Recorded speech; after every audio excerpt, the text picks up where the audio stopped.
Hi, this is Peter Orr, and thanks for watching this video on optimization in municipal bond sizing. After an overwhelming response from our first video, which if you haven't seen yet, can be found here off of our client resources page, whether you're a client or a future client, you can click on this video here, the linear algebra bond structuring, and you can see that it is of the propeller head level.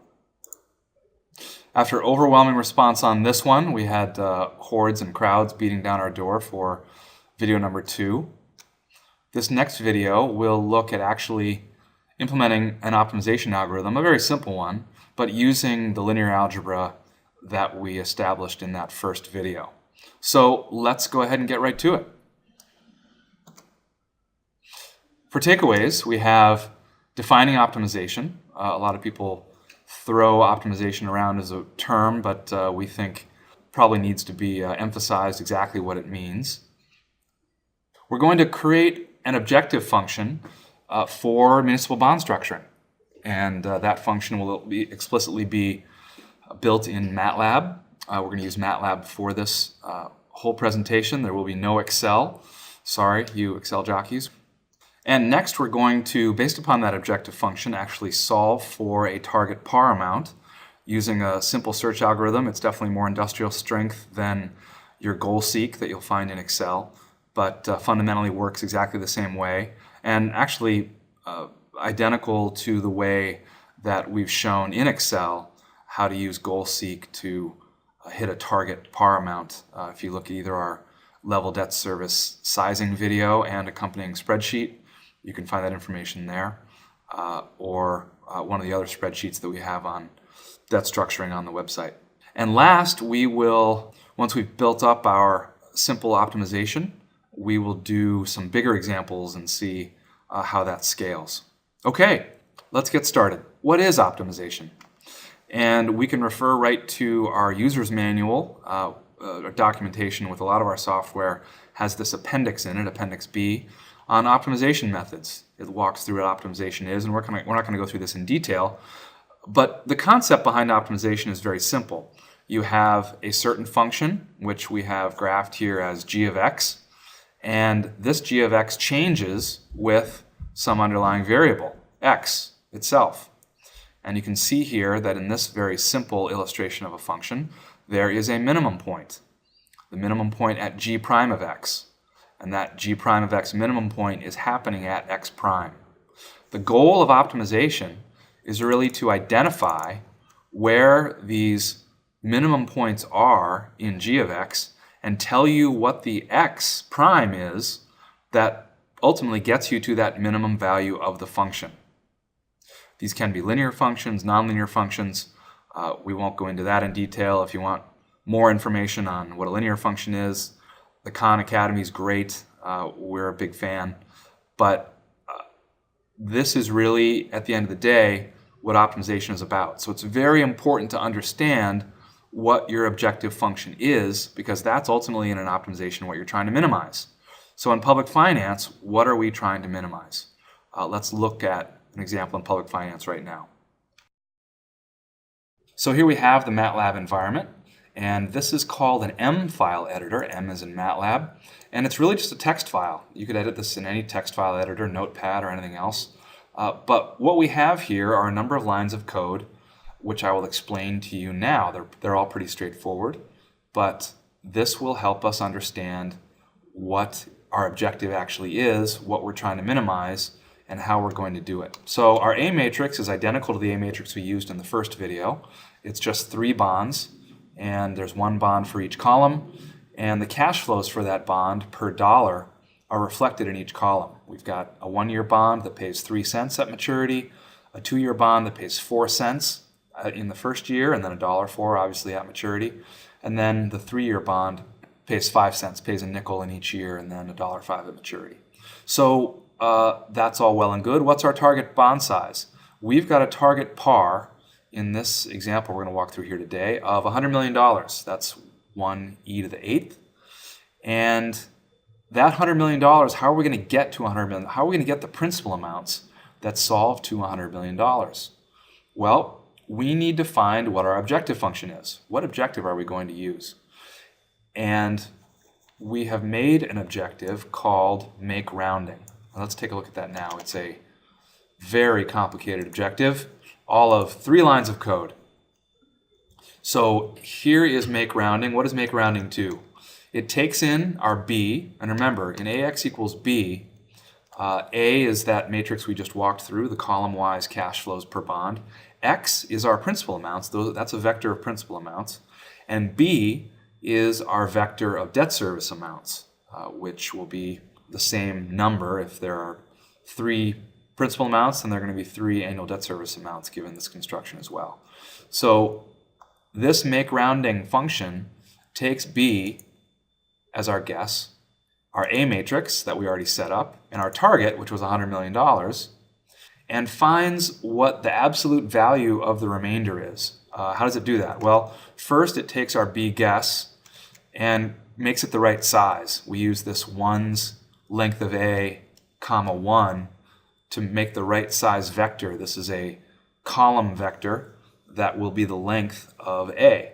And that's obviously what we want. And we're going to multiply it in all cases by our estimate for B.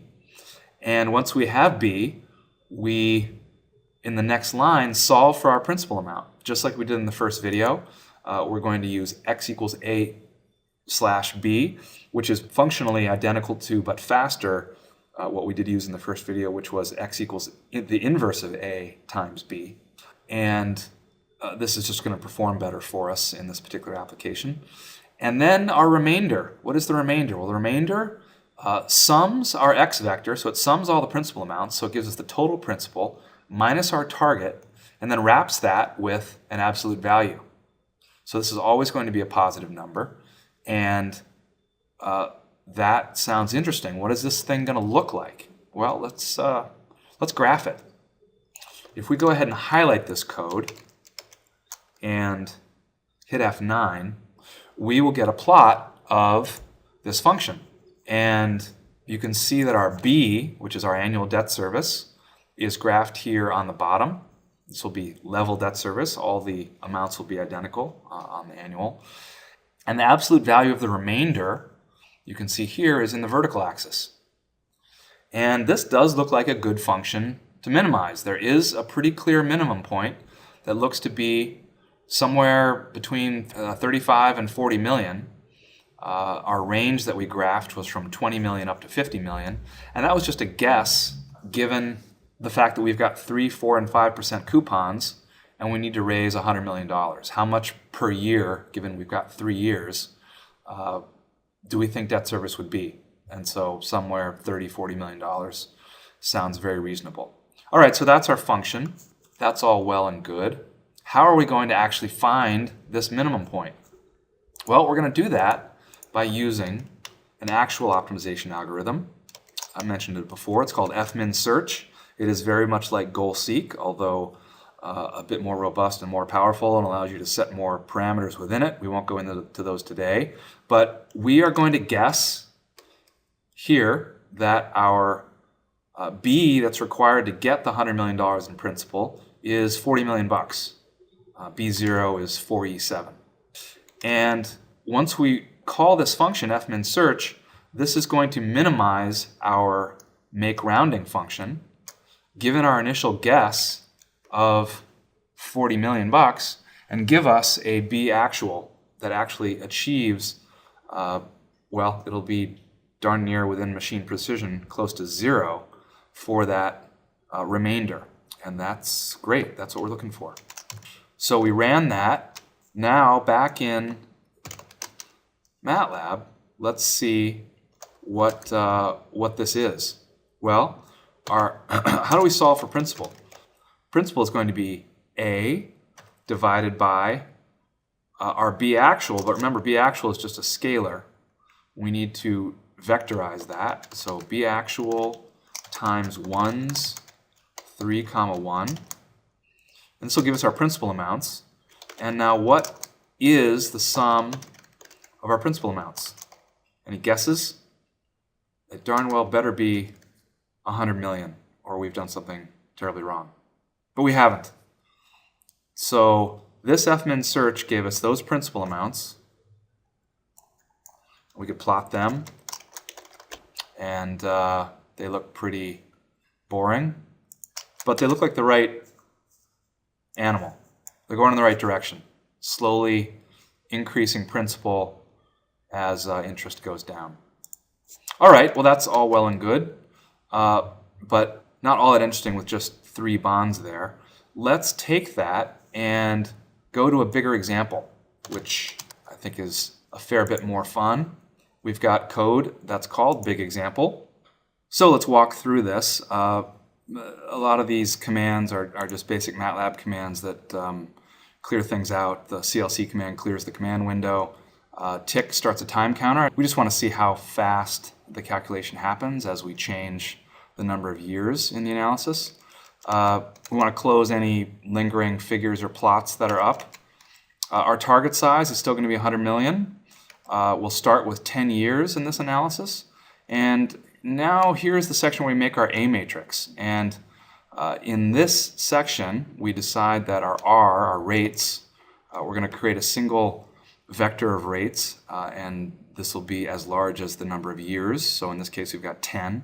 And our starting rate is 1%, our ending rate is 10%, and our mean reversion we're going to have is 0.2.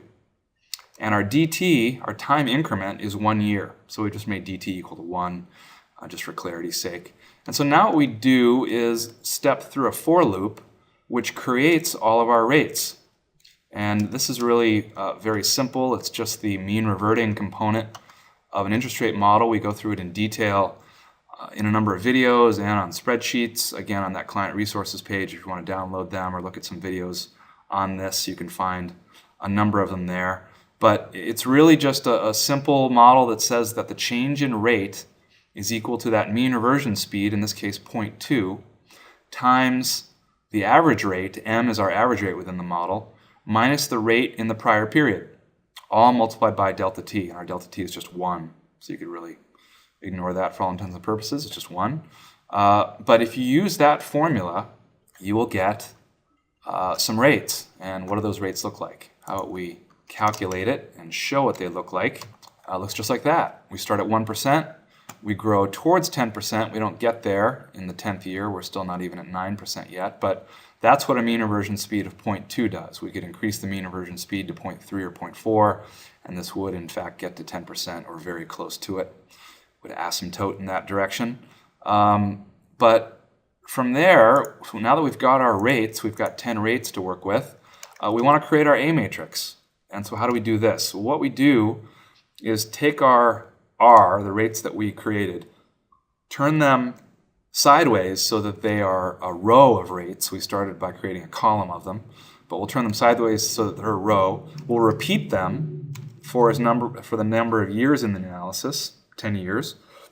And so we'll repeat them by rows, the number of years, 10, and we won't repeat them across columns. Then we're going to add our ones along the diagonal. And this I function in MATLAB gives you exactly that. It gives you ones along the diagonal of your matrix. And then we wrap the whole thing in the upper triangular function. So this takes the upper triangular portion that we're looking for. And let's just run this and take a look at our A matrix.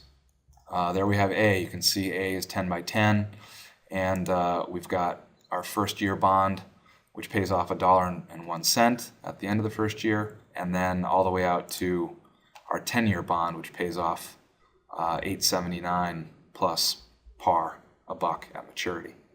So great, we've got our upper triangular A matrix, and now we're just going to go ahead and call our fminsearch function and see what the actual answer is. We'll graph our principal after we solve for that, and then we'll calculate our interest, which is easy to do because we can just take our debt service amount, which is our B actual that we solve for, and subtract off the principal we solve for. So debt service minus principal is obviously interest.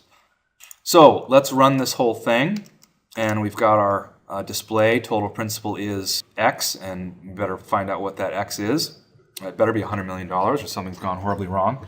And then we're also going to display our elapsed time. So let's just run this now. We can call that file, which we've saved. It's called Big Example. And what happens? Well, very quickly, we get our plot of 10 years of coupons and yields, and our principal and interest graph. And we can see that our total principal is 100 million bucks, and elapsed time was a little less than 0.2 seconds. All right, so that did not seem to tax this particular computer very much.